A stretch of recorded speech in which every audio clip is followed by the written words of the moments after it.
দর্শক, ঘূর্ণিঝড়ের আরও খবর জানাতে পটুয়াখালীর পায়রা নদী পাড় থেকে এই মুহূর্তে সরাসরি যুক্ত হবেন আমাদের সহকর্মী জহিরুল ইসলাম।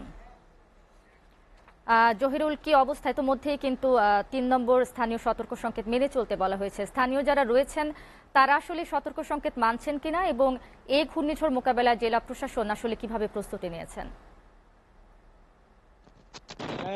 এখন পর্যন্ত কিন্তু পটুয়াখালীতে ঘূর্ণিঝড়ের কোনো প্রভাব সকাল থেকে বৃষ্টিও হয়নি। এখন তাপমাত্রা প্রায় ৩৭ ডিগ্রির বেশি রয়েছে।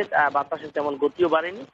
কিন্তু সকালবেলা পটুয়াখালী জেলা প্রশাসনের উদ্যোগে কিন্তু জেলা দুর্যোগ ব্যবস্থাপনা কমিটির যে সভা, সেই সভাটি অনুষ্ঠিত হয়েছে এবং সবাই তাদের একটি সম্ভাব্য যে ঘূর্ণিঝড় আসতে পারে সেই হিসেবে তাদের প্রস্তুতি সম্পন্ন করেছেন। তারা ৭০৩টি সাইক্লোন শেল্টার, ৫৩টি মুজিব কেল্লা এবং শুকনো খাবার, নগদ টাকা এবং পশু খাদ্য সহ অন্যান্য শিশু খাদ্য অন্যান্য সবকিছু প্রস্তুত রেখেছেন। পটুয়াখালীর নদ নদীর পানি তেমনটা পূর্বের তুলনায় তেমনটা বাড়তে দেখা যায়নি এবং জনজীবনও তেমন একটি প্রভাব পড়েনি।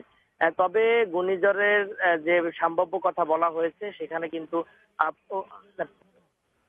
পটুয়াখালীতে পটুয়াখালী পায়রা বন্দর সংলগ্ন যে এরিয়া সেখানে কিন্তু ১ নম্বর নামিয়ে ৩ নম্বর সতর্ক সংকেত জারি করা হয়েছে এবং সেই জেলা প্রশাসনের সভা থেকে পটুয়াখালী সর্বস্তরের যে সরকারি কর্মকর্তা, জনপ্রতিনিধি তাদেরকে প্রস্তুত রাখা হয়েছে এবং সকলের ছুটি বাতিল করা হয়েছে।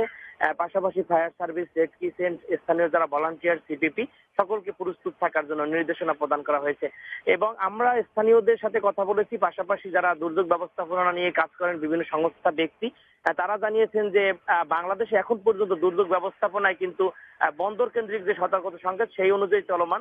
কিন্তু জনজীবনে বা দৈনন্দিন জীবনে স্বাভাবিক যে ঘূর্ণিঝড় আসলে বা বন্যা, বৃষ্টি, নিম্নচাপ আসলে মানুষের জন্য কিন্তু কোনো সংকেত জারি নেই। সেই ক্ষেত্রে কিন্তু সেই বন্দর কর্তৃক যে সংকেতগুলো জারি হয় বন্দর কেন্দ্রিক, সেই সংকেতগুলোকে মানুষের জীবনে তেমন একটা প্রভাব পড়ে না এবং মানুষ সেইটাকে আসলে ওই হিসেবে দেখে না, যাতে মানুষের সচেতনতার অভাব থাকে এবং স্থানীয় মানুষ সেই সংকেত অনুযায়ী কিন্তু তেমন প্রভাব না দেখতে পেরে তারাও কিন্তু আসলে সাইক্লোন শেল্টারে যায় না। তবে এবারে একটি ব্যতিক্রম উদ্যোগ যে মানুষকে আসলেই পূর্ব থেকে, যেহেতু রাতে আঘাত আনার কথা রয়েছে, সেই ক্ষেত্রে মানুষকে পূর্ব থেকে সাইক্লোন শেল্টার নেওয়ার প্রস্তুতি নিয়েছে স্থানীয় প্রশাসন।